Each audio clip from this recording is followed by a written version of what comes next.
Hello viewers, আসসালামু আলাইকুম। কেমন আছেন সবাই? আশা করি সকলেই ভালো আছেন। আজকে আমরা আলোচনা করব কিভাবে আপনি ডাব্লিউএস ওয়ার্ড ইউজ করে আপনি প্রশ্ন তৈরি করবেন। তো চলেন শুরু করি। ওকে, ডাব্লিউএস ওয়ার্ড দিয়ে প্রশ্ন তৈরি করার জন্য আপনাকে প্রথমে যে কাজটা করতে হবে সেটা হচ্ছে কি, ডাব্লিউএস ওয়ার্ড আপনি যে ডাব্লিউএস ওয়ার্ডটা ইউজ করেন না কেন, ডাব্লিউএস ওয়ার্ডের পরে আপনাকে অক্সিলারি ভার্ব ইউজ করতে হবে।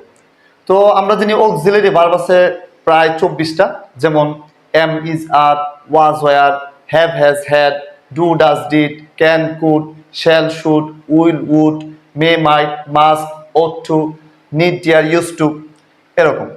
তো আপনি সব অক্সিলারি ভার্বই আপনি ইউজ করতে পারবেন না। কোন অক্সিলারি ভার্বটা ইউজ করবেন এটা নির্ভর করবে আপনার সেন্টেন্সের উপরে, আপনার টেন্সের উপরে, what kind of tense you are using.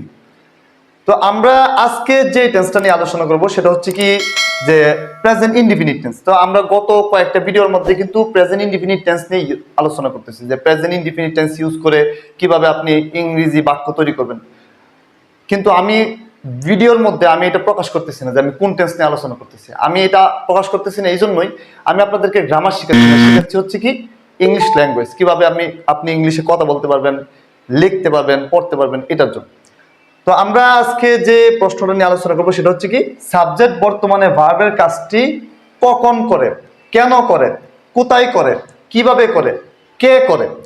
এই কথার সাথে আমার যেই প্রশ্নটা মিলবে সেই প্রশ্নটাই হচ্ছে আমি এই স্ট্রাকচারটা ইউজ করে তৈরি করব।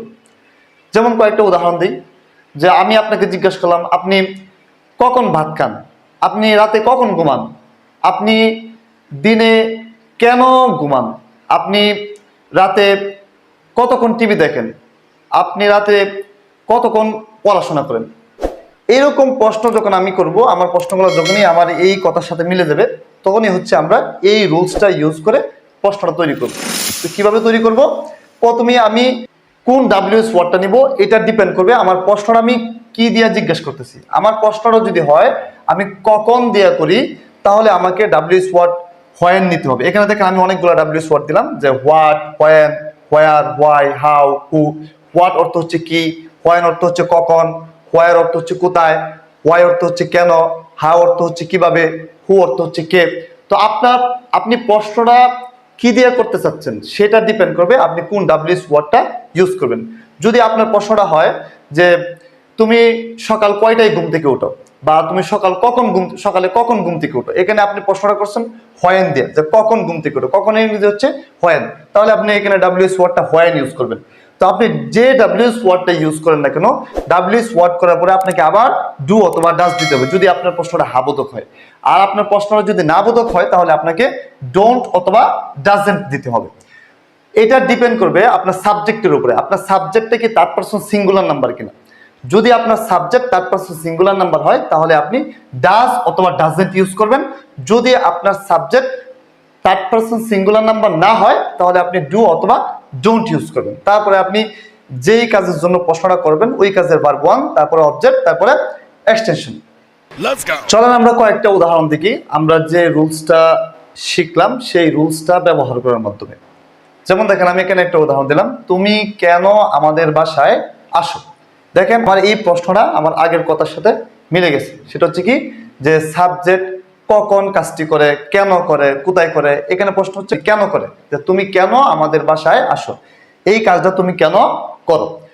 যেহেতু আমাদের এই প্রশ্নটা আমাদের কথার সাথে মিলে গেছে এই জন্য আমি যে রুলসটা আপনাদেরকে শিখালাম সেই রুলসের মাধ্যমে এটাকে ইংলিশে ট্রান্সলেট করব। সেই রুলসটা কি ছিল, প্রথমে ডাব্লিউএস ওয়ার্ড দিব, তারপরে সাবজেক্ট অনুযায়ী ডু অথবা ডাজ দিব, তারপরে সাবজেক্ট দিব, তারপরে ভার্ব ওয়ান দিব, তারপরে অবজেক্ট এক্সটেনশন। তো এখানে ডাব্লিউএস ওয়ার্ডটা হচ্ছে কেন, কেনর ইংরেজি হচ্ছে হোয়াই, তারপরে সাবজেক্ট হচ্ছে তুমি। তো তুমি এটা হচ্ছে সেকেন্ড পারসন, এই জন্য আমরা অক্সিলারি ভার্ব ইউজ করবো ডু, তারপর হচ্ছে সাবজেক্ট ইউ, তারপর হচ্ছে ভার্ব, তারপর হচ্ছে এক্সটেনশন। তো তুমি কেন আমাদের বাসায় আসো, why do you come to our house.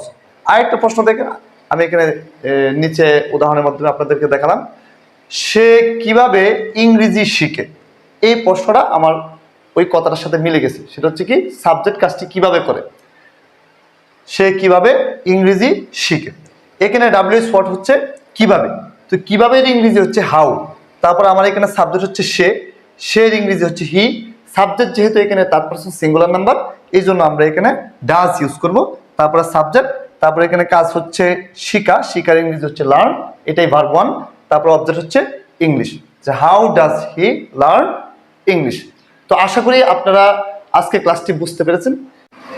If you think these classes are helpful for you, please subscribe my channel and share my videos so that the other can watch my videos and learn English easily.